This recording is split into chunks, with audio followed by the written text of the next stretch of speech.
de Bogotá, máster en órtesis, prótesis y productos de apoyo en la Universidad Francisco de Vitoria, España.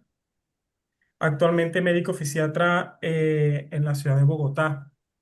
Muchas gracias, doctor, por estar acá y aprovecho la oportunidad de parte de la Sociedad Venezolana de Medicina Física y Rehabilitación de enviarle un mensaje de apoyo a toda la población Sí, colombiana ya está. y a la Sociedad Colombiana de Medicina Física y Rehabilitación por los difíciles momentos Sí, que en este ¿listo? momento Si están necesitas afrontando.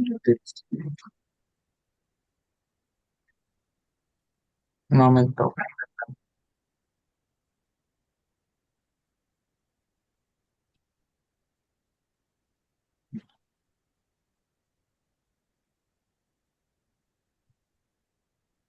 Ok, ya podemos ver su presentación, doctor. Sí, no. Oh, pero nada, creo que ahora sí ya no puedo. Se veía la presentación, pero ya no. Acá. Un momento mientras soluciono el impasse técnico.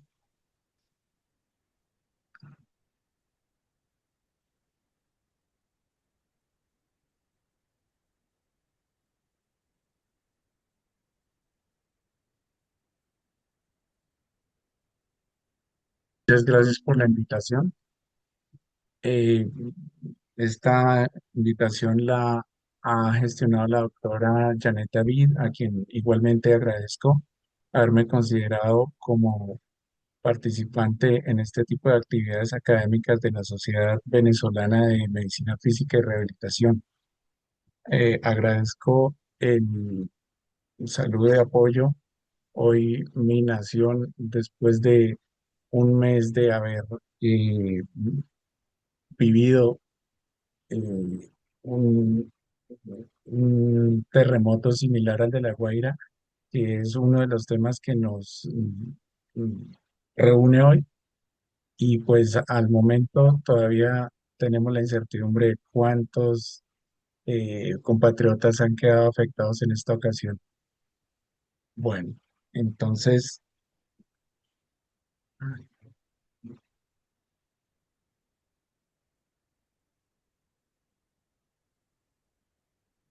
vamos a empezar por las cuestiones relacionadas con transparencia y responsabilidad, aclarando que no voy a recibir ningún tipo de honorarios por la Sociedad Colombiana, perdón, Venezolana de Medicina Física y Rehabilitación para la realización de esta actividad académica y que descargo responsabilidades. Esto es exclusivamente para personal de salud de la República de Venezuela. Bueno, en el contexto que nos reúne, como lo veníamos diciendo, el la etiología traumática que ha tenido el motivo de la reunión siempre parte del hecho de que hay un aplastamiento súbito que va a generar una lesión permanente con múltiples complicaciones subyacentes o adyacentes en el sentido en que al rescatar paciente, el paciente va a tener fenómenos relacionados con tratomiolisis, con una marea metabólica por la circulación de todos los subproductos catabólicos y al decompresionar va a tener un shock distributivo en los que también se va a suscitar un secuestro de líquidos en los tejidos lesionados, contando además que esto nunca sucede en un ámbito estéril, siempre va a haber el riesgo de gangrena, de sobreinfección y son patógenos de muy alta agresividad. Entonces, en el manejo hospitalario, que es algo que ya hace un mes ustedes tuvieron que haber manejado con respecto a los pacientes está que se tuvieron que hacer una resucitación efectiva con una buena administración de electrolitos, hacer una protección renal, porque al hacer la decompresión, la mioglobina va a precipitarse dentro del glomérulo renal y puede generar una insuficiencia renal. Es una complicación que finalmente de lo que se trata es de tener un paciente al final para protetizar. Una vez estabilizado, ya podemos pensar en que podamos generar la prótesis adecuada para el paciente específico. Ahora, una vez estabilizado el paciente, debe tener pues su respectiva reevaluación permanente. ¿En qué sentido? Ahí están descritas las 6 P's: dolor, pain, pulso ausente, que la alteración vascular siempre nos va a alterar el pronóstico final.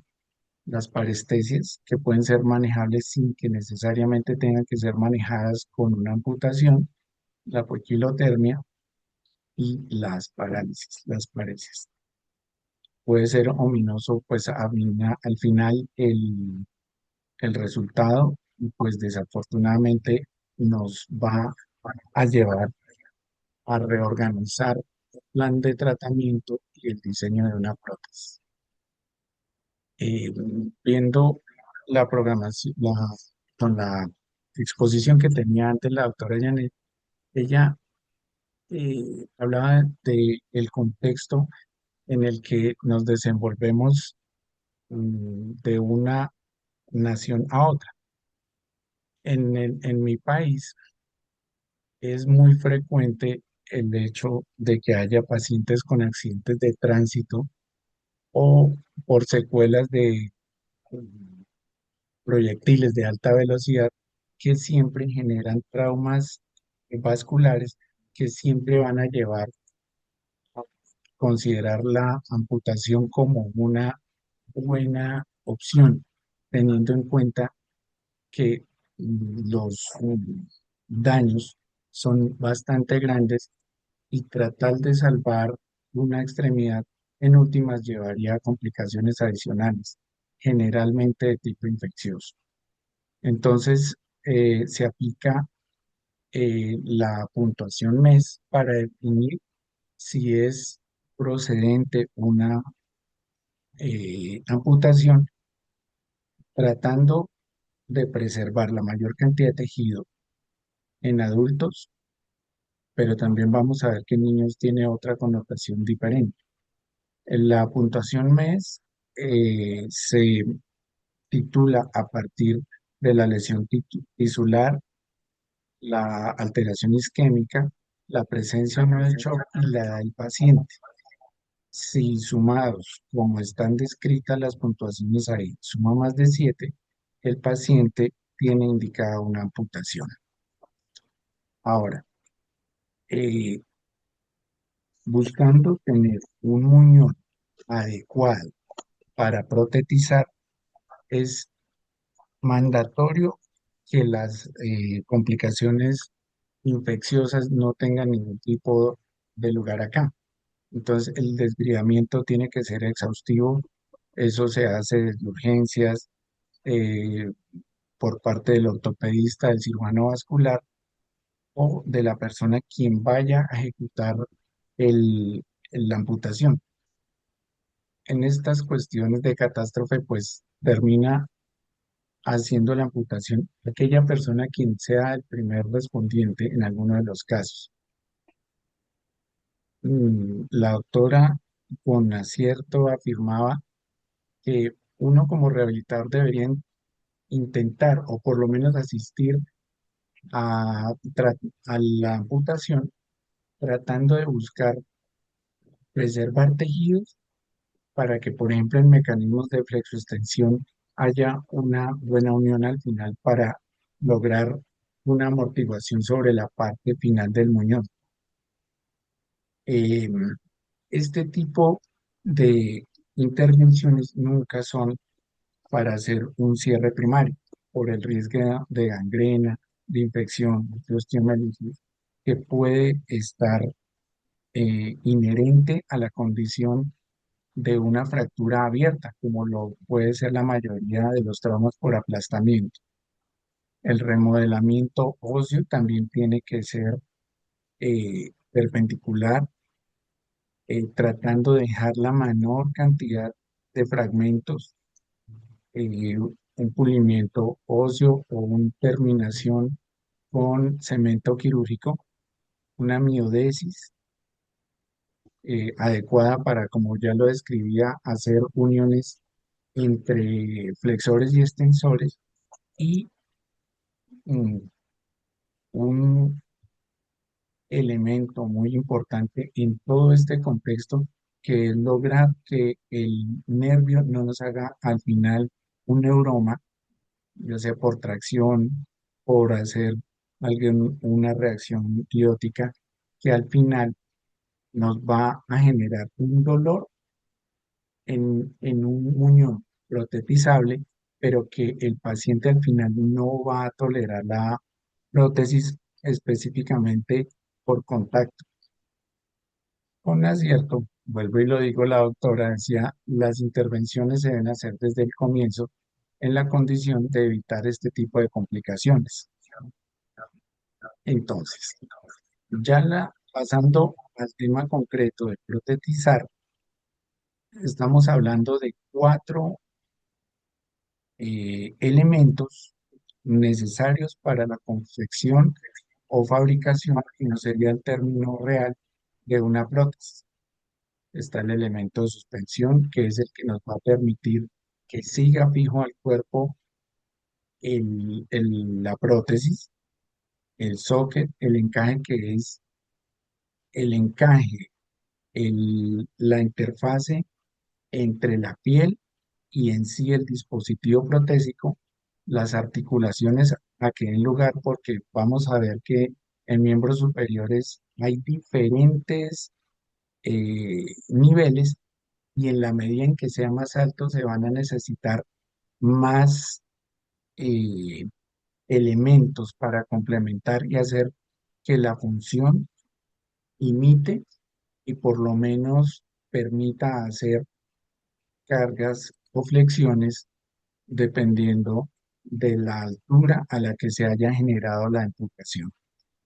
Y el elemento adicional terminal, que puede ser un gancho o una mano cosmética para el caso específico de las prótesis relacionadas con el miembro superior. Entonces, el nivel determina la función, porque desafortunadamente entre más alto, la condición solamente de la masa por la gravedad siempre va a tender a jalar hacia abajo todo el componente protésico y en la medida en que se puedan hacer conservación de articulaciones o incluso en desarticulaciones como en el caso de los niños, siempre nos va a brindar una ventaja biomecánica en el anclaje de la totalidad de la prótesis. Entonces, por segmentos voy a empezar a explicar desde superior hacia inferior.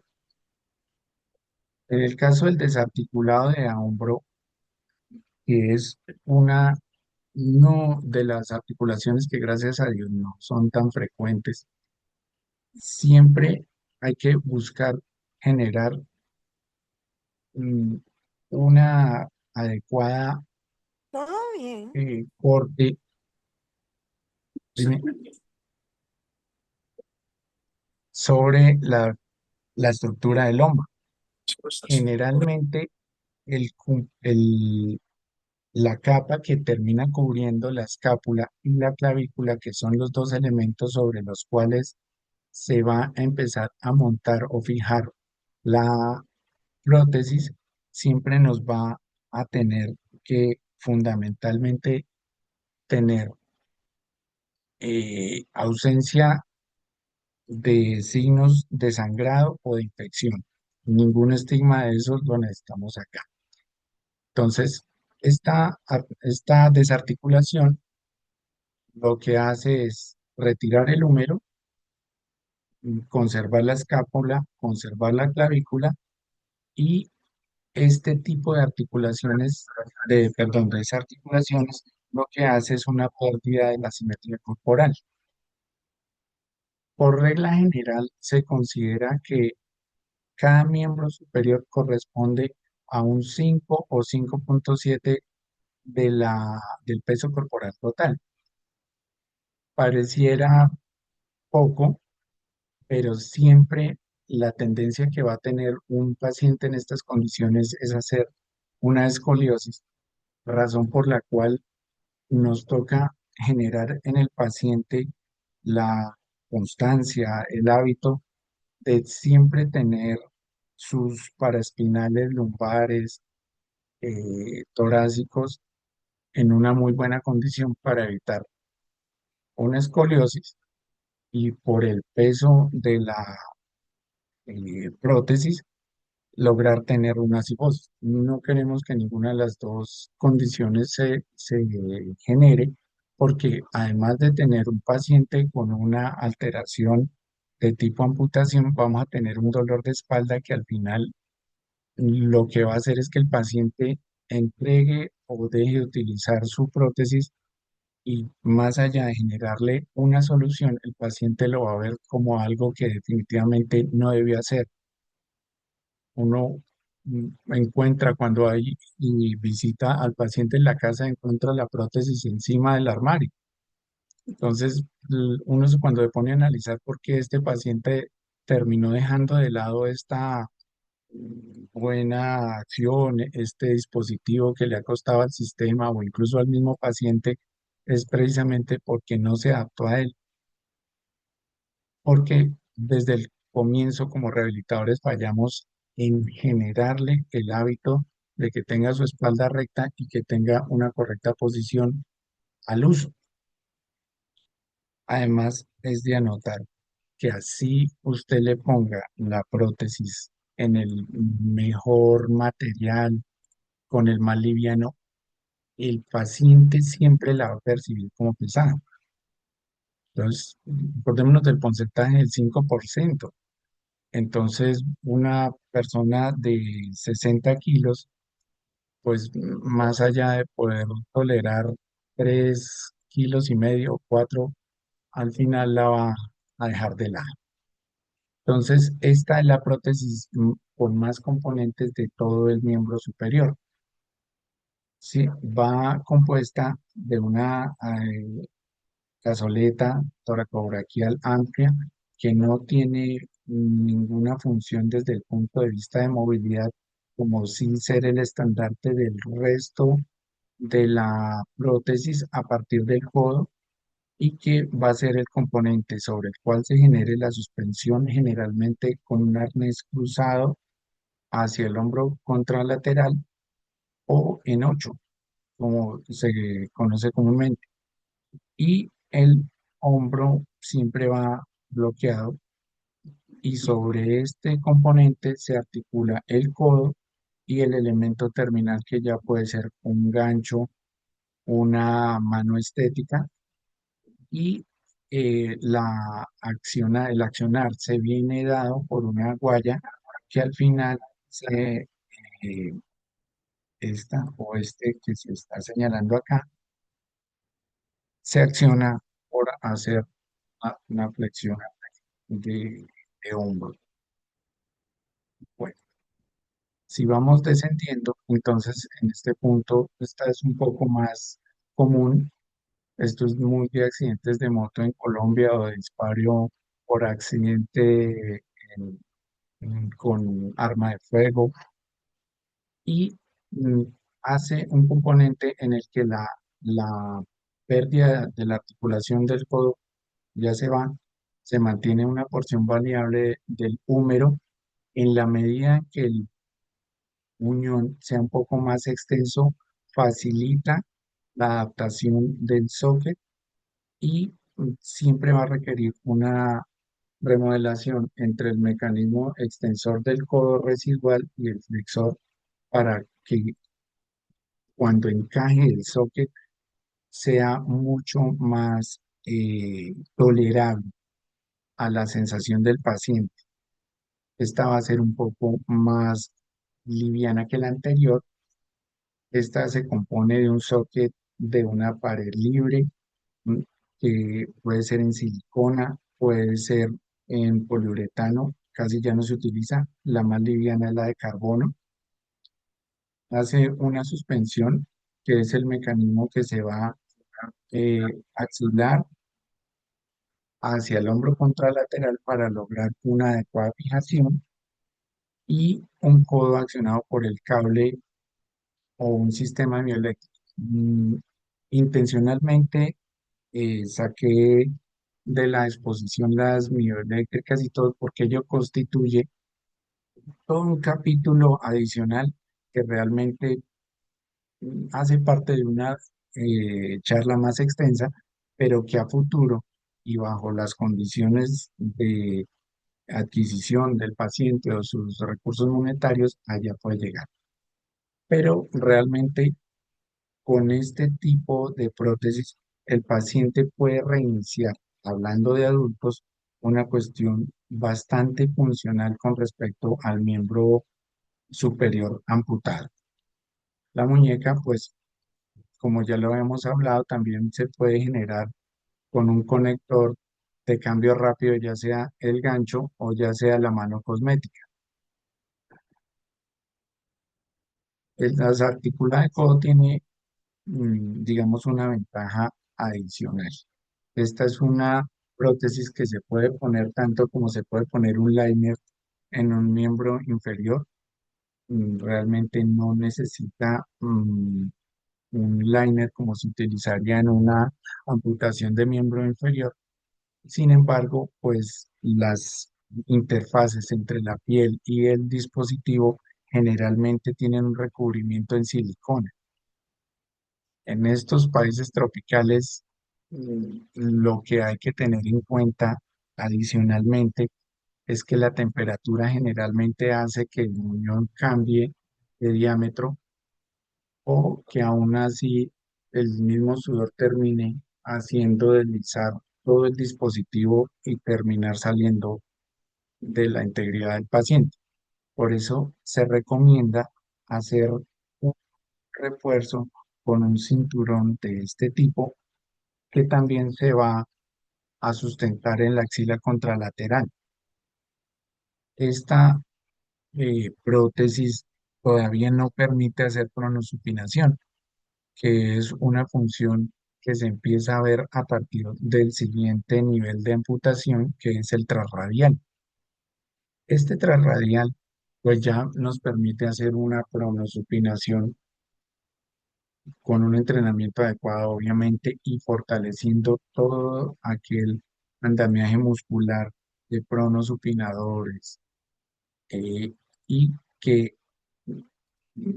permite ya unos torques mayores. Este tipo de articulaciones que se utilizan al final, perdón, ganchos o manos cosméticas, ya permiten de alguna forma llevar, por ejemplo, una cartera o cargar una bolsa de acuerdo a la tensión que se genere sobre la guaya, que al final va a tener en la muñeca. Esta es fácil de quitar, esta es mucho más tolerable, y mentalmente al paciente le aporta una condición de integralidad un poco mejor que la otra. ¿Por qué? Porque al tener el brazo, digamos que ya se tiene más o menos entre el 60 y el 70% en la transradial, y la integridad no se va a ver tan comprometida. Para el desarticulado a nivel de muñeca, pues esta es una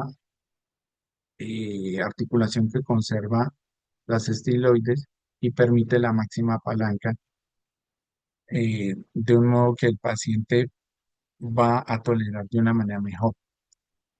Estos tienen un socket de perfil bajo, pues dependiendo de la que se quiera protesizar. Me refiero es al tipo de paciente, es decir, no es lo mismo protesizar a un señor que maneja herramientas agrícolas que suelda, que hace torques, que requiere jalar a una persona que trabaja en una oficina.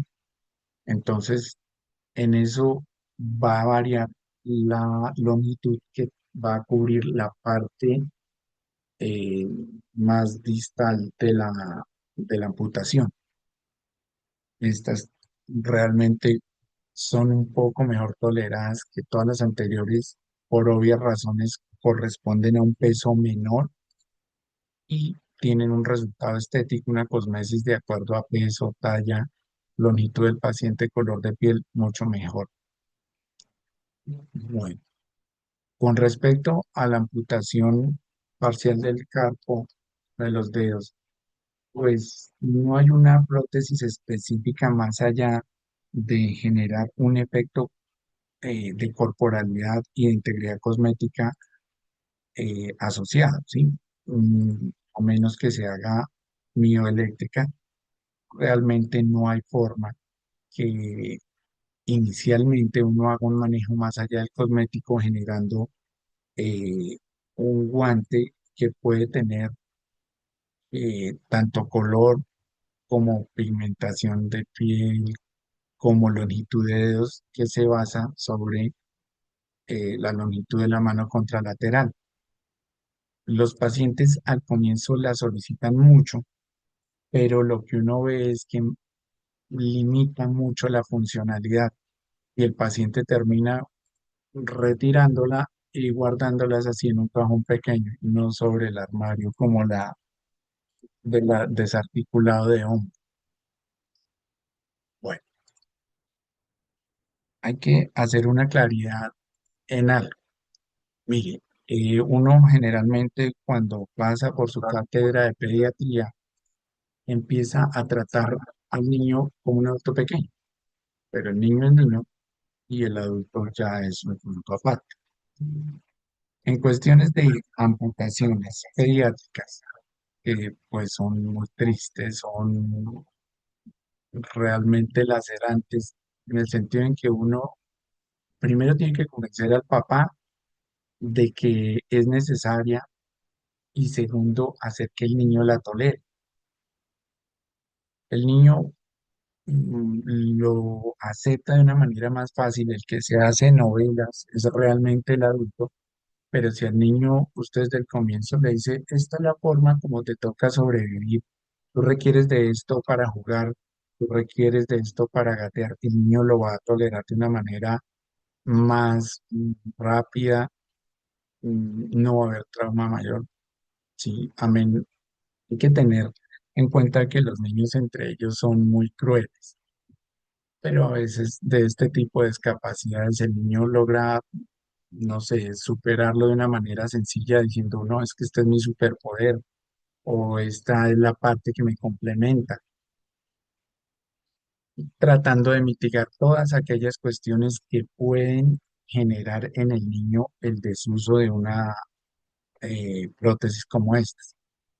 Entonces, en los niños, generalmente se prefieren más las desarticulaciones sobre las amputaciones, porque al estimular la fisis se pueden generar hiperostosis que pueden incluso superar la longitud del miembro amputado, terminan rompiendo la piel con todas las consecuencias infecciosas o de dolor que puede generar.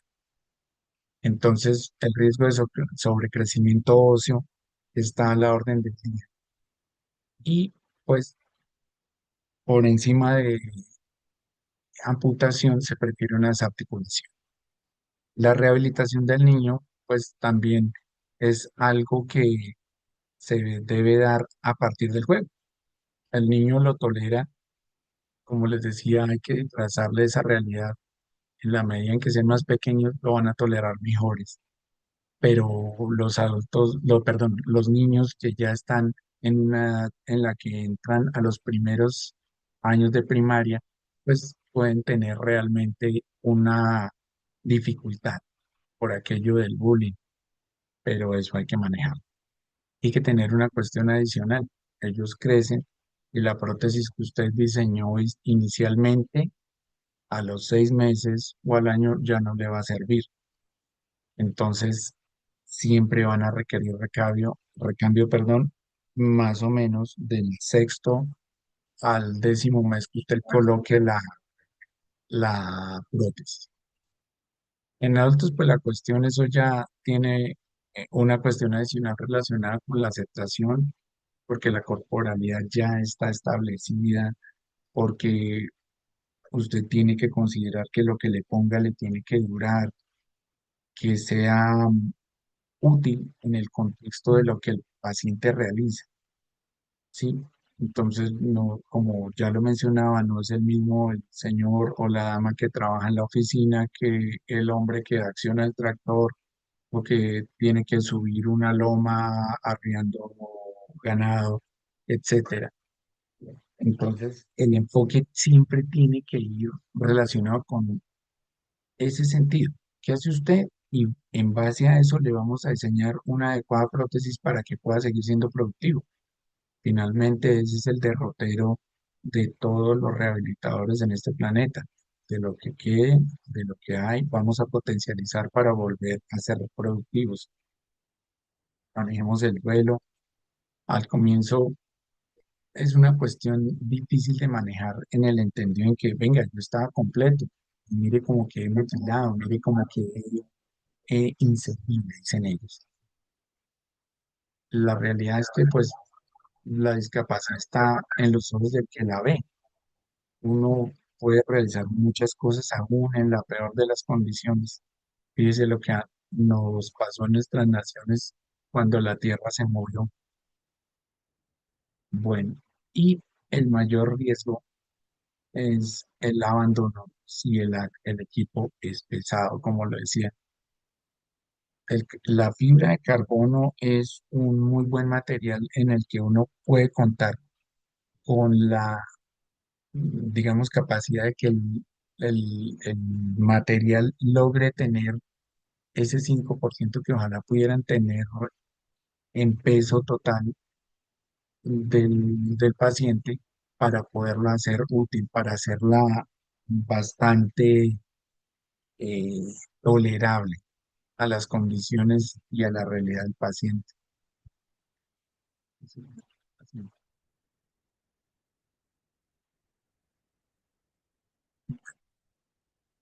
Retomando algo que se dijo al principio, es que esto no va a ser una cuestión corta. Esto es un andamiaje en tiempo, en esfuerzo, en recursos que más o menos nos va a llevar 8 horas, perdón, 8 semanas desde el momento en que ocurre el incidente, se logra estabilizar, tenemos una adecuada unión, un- una toma de medidas para generar una prótesis y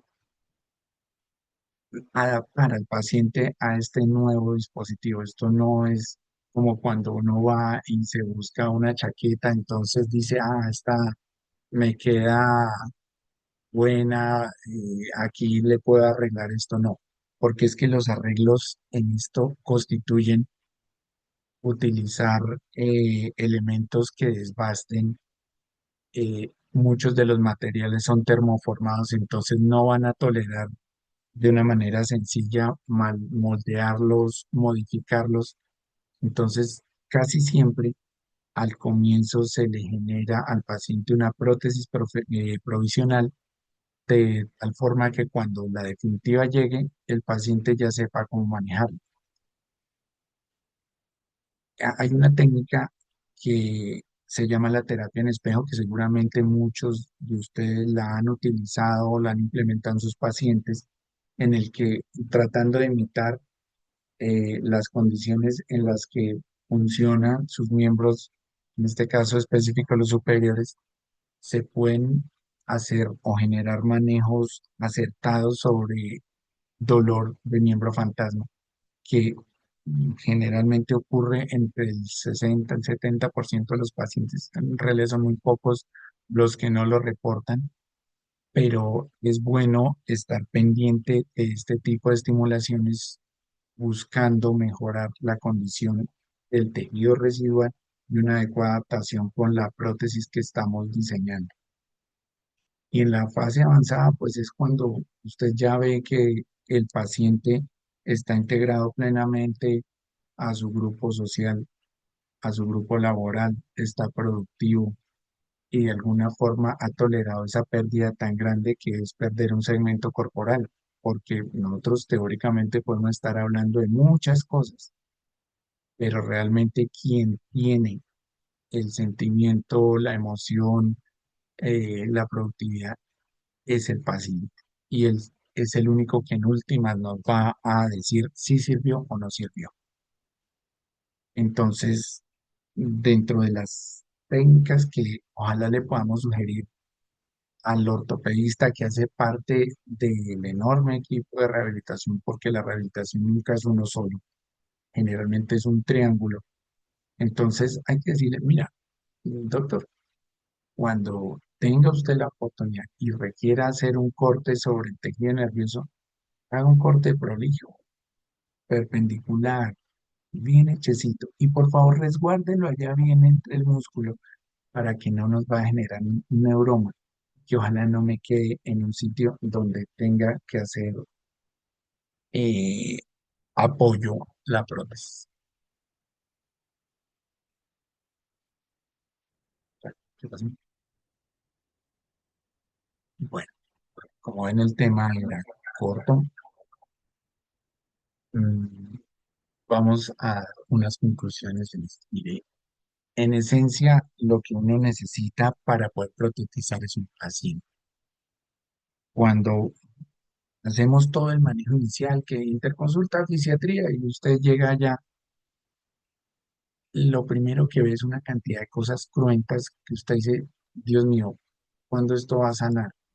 Ojalá el paciente no sea diabético para que tenga una correcta cicatrización, que el umbral de dolor quede en el lugar donde cuando inició todo el proceso no se suba, no se baje, no se vuelva hipersensible al toque, al cambio de posición, porque ahí sí el camino empieza a ser largo.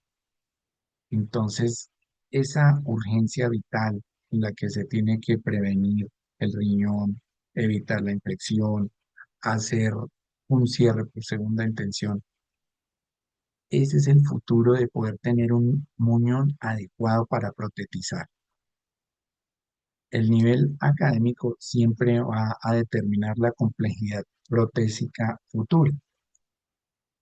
En niños, porque crecen, en adultos porque de pronto se excede la capacidad de funcionamiento de la prótesis.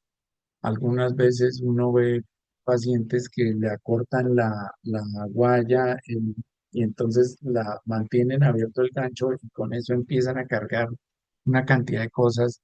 El paciente que le viene después con un dolor del hombro contralateral, con una zona de presión en el área axilar, con una deformidad incipiente que se va a contracturar. Entonces, eso es lo que no queremos y eso es lo que buscamos evitar desde el comienzo. En pediatría, recordemos, o se respeta la fisis o desafortunadamente se tiene que ir la totalidad del segmento afectado.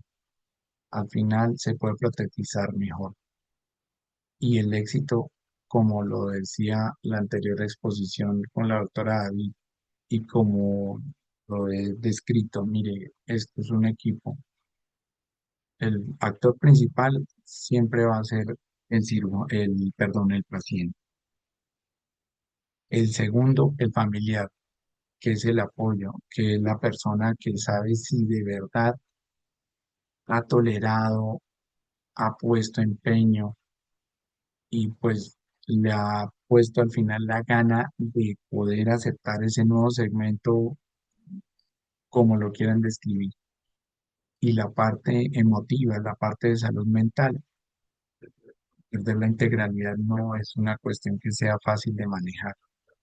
Entonces, sencillamente nos toca unir esfuerzos en pro de nuestro paciente. Bueno, eso era todo lo que tenía que decir en esta ocasión. El, el destino nos llevó a estar a mi bibliografía consultada. El destino nos llevó a compartir una frontera, a saber que el Bravo Pueblo tenía una característica que en este lado de los Andes podía compartir, bailamos igual, y hoy la tragedia volvió a identificarnos en un solo sitio. A estas horas, el reporte de lo que el presidente nuevo nos indica que van más o menos unos 120 personas fallecidas, hay alrededor de 5.000 heridos, y la cuestión es que aquí no solamente fue una ciudad la afectada, aquí estamos hablando de casi 10 departamentos, lo que allá hablan como estados, y mucha gente hoy perdió su casita. Muchas gracias a todos por la invitación. Espero haber aportado algo al ideario de poder rehabilitar, y fue un honor y un gusto haber conversado con ustedes el día de hoy.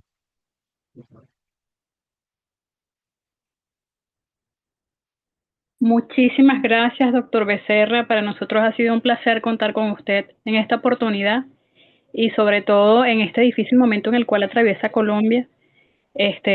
Prácticamente un poco más de un mes de el evento que también pasamos acá en Venezuela, y sé que es difícil y bueno, sobre todo anímicamente presentarse y dar una charla en estas circunstancias todavía más.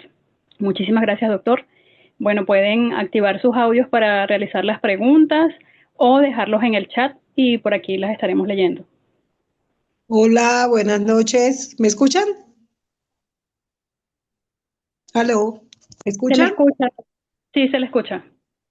¿Cómo están? Buenas noches, la doctora Yanea. Bueno, primero agradecer al doctor Becerra, excelente exposición.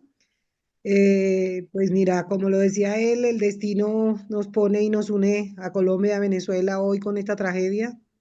Esperamos que no sean los mismos resultados de los pacientes amputados que tenemos allá en Venezuela. Y que bueno, aquí la suerte de estos pacientes que están sacando ahorita sobrevivientes del terremoto pues sea otra. Eh, Agradecerle por la exposición, por su desinterés en también darnos este tema en el día de hoy.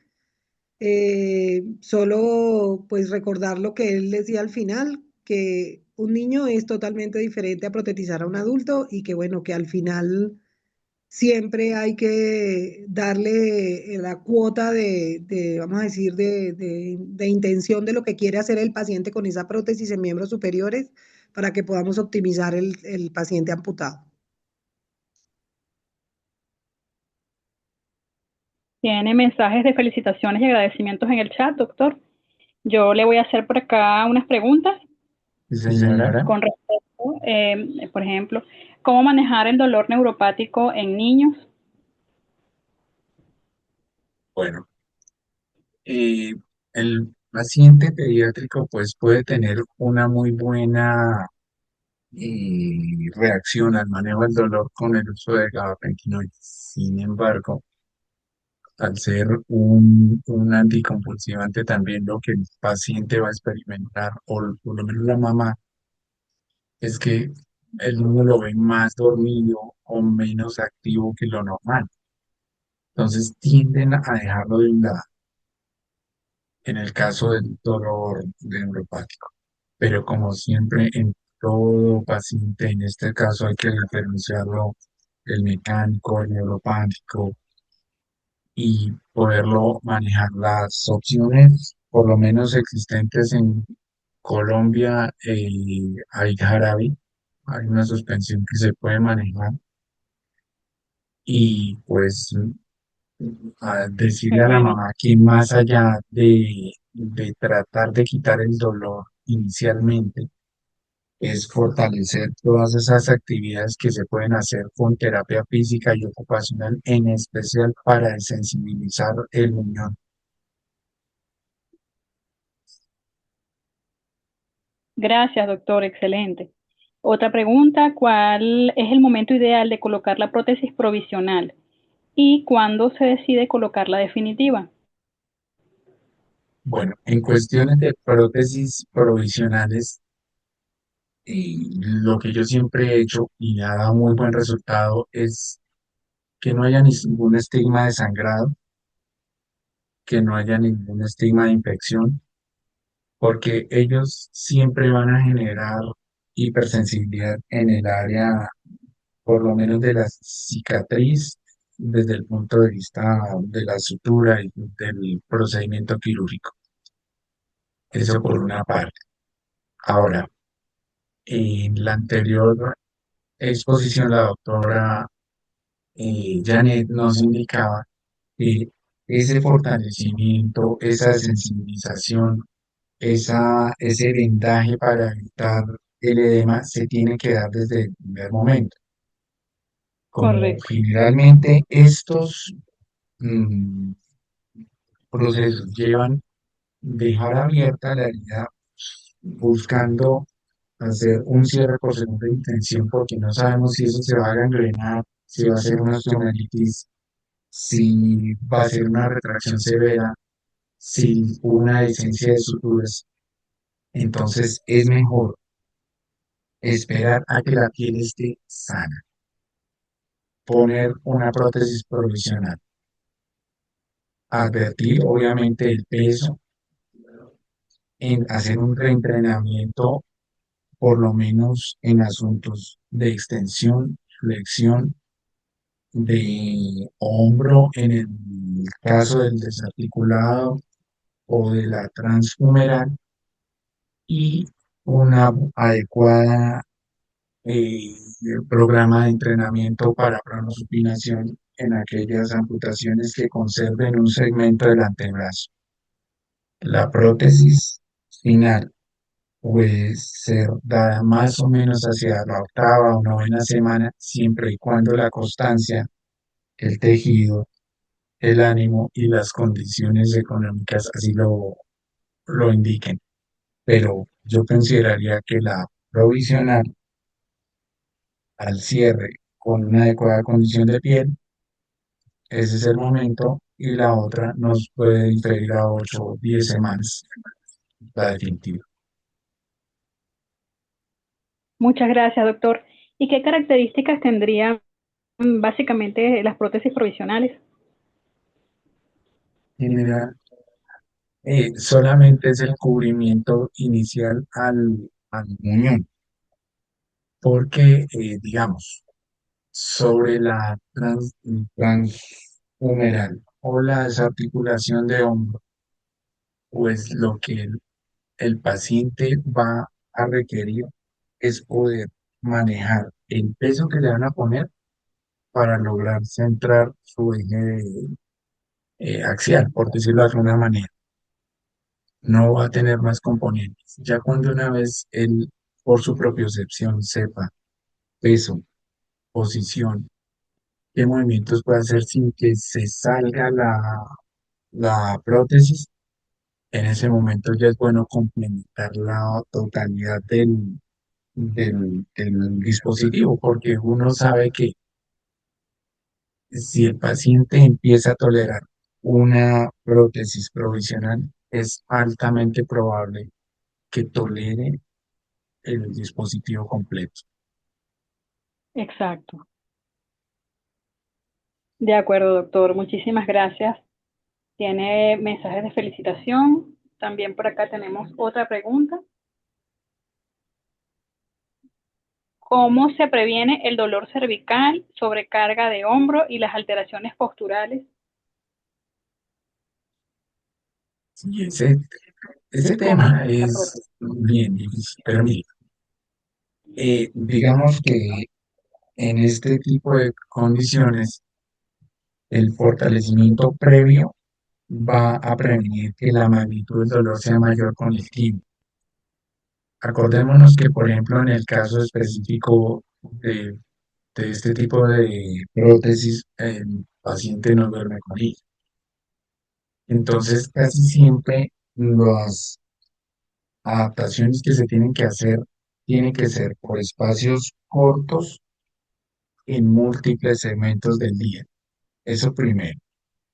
Segundo, el buen posicionamiento compensando el hecho de que el paciente ya haya perdido su 5%, su 5,7%, le va a lograr permitir siempre de manera correctiva o, para decirlo, conductivo-conductual. Póngase derecho. Y es algo que uno comúnmente no le genera al paciente o por lo menos no se lo anuncia, porque no hay un dispositivo que usted pueda, digamos, poner un corsé para poner adecuadamente alineada su eje axial y tolerar su eje, sería un contrasentido. No va a tolerar ninguno ni nada. Pero el fortalecimiento previo, antes de la colocación de la prótesis, ya sea provisional o definitiva, nos va a asegurar que el dolor no sea grande, pero que se vaya en su totalidad. Yo pienso que eso es poco probable porque es esa, la percepción del dispositivo siempre va a ser esto pesaba más que mi brazo o más que mi antebrazo. Es difícil.